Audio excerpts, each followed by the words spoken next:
भारत के भविष्य के लिए, बेरोजगारों के भविष्य के लिए किए जा रहे शांतिपूर्ण आंदोलन को हम नमन करते हुए साथियों से, बेरोजगार साथियों से निवेदन करते हैं कि शांतिपूर्ण बनाए रखें अपने आंदोलन को। सर्द रातों में एक और जहां हम सब अपने घरों पर आराम कर रहे हैं, ऐसे में कुछ बेरोजगार नौजवान सड़कों पर आंदोलनरत हैं। ऐसे बेरोजगार साथियों के लिए 4 पंक्तियां समर्पित है।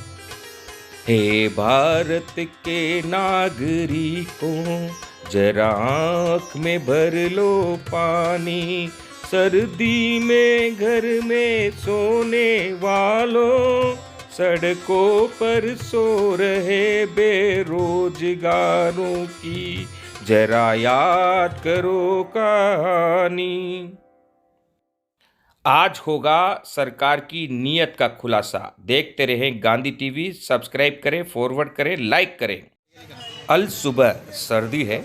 इस सर्दी में एक और जहां अधिकतर अभ्यर्थी और स्टैंड बाई के इंतज़ार में बैठे लोग अपने घरों पर बिल्कुल गर्म रजाई में दुबके हुए हैं, वहीं कुछ हमारे बेरोजगार साथी सड़कों पर हमारे लिए संघर्ष कर रहे हैं। संघर्ष करने वाले साथियों के चेहरे पर एक आशा है और निराशा कहीं दूर दूर तक नहीं है।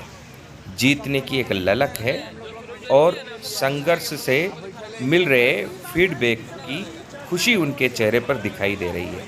लेकिन जो लोग घरों पर हैं, जो लोग अपने मज़े में ज़िंदगी जी रहे हैं, उन्हें एक पल इन संघर्ष करने वाले, इन सड़कों पर सोने वाले हमारे बेरोजगार साथियों के बारे में भी सोचना चाहिए।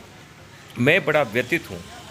लोग सबसे बड़ा मुद्दा महंगाई को मानते हैं, लेकिन मेरे लिए महंगाई से भी बड़ा मुद्दा बेरोजगारी है। और बेरोजगारी मुख्य उन लोगों के लिए जो ओवरेज के बिल्कुल कगार पर है, यानी जो ओवरेज होने के बाद किसी काम के नहीं रहे।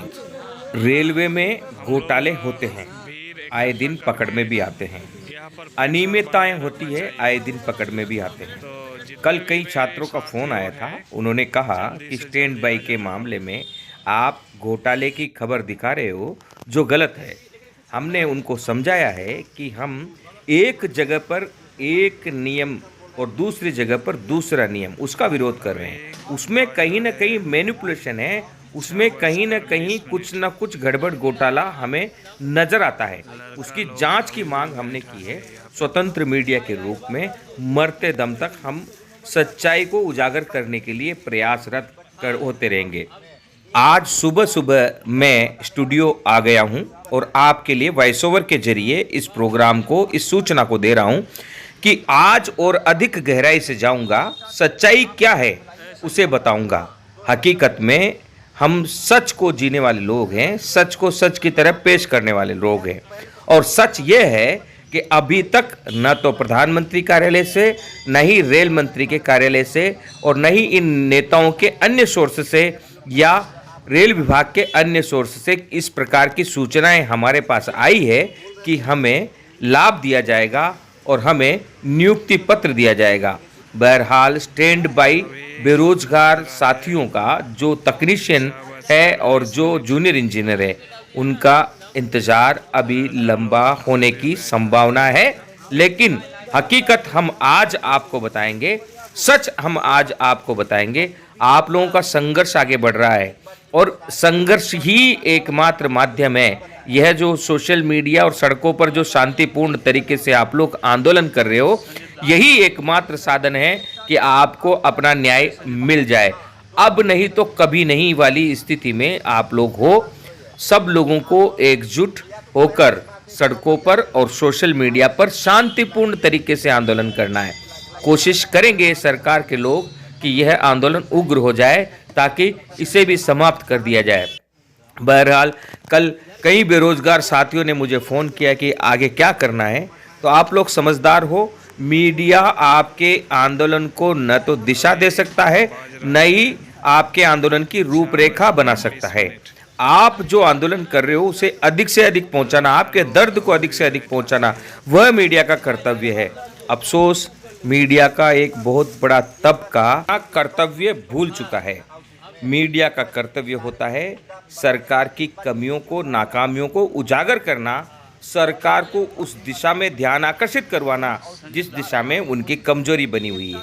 लेकिन मीडिया सरकार के बातों में उलझाकर, सरकार को चलाने वाले कुछ लोगों के बातों में उलझाकर बेरोजगारी से ध्यान हटाना चाहता है, महंगाई से ध्यान हटाना चाहता है।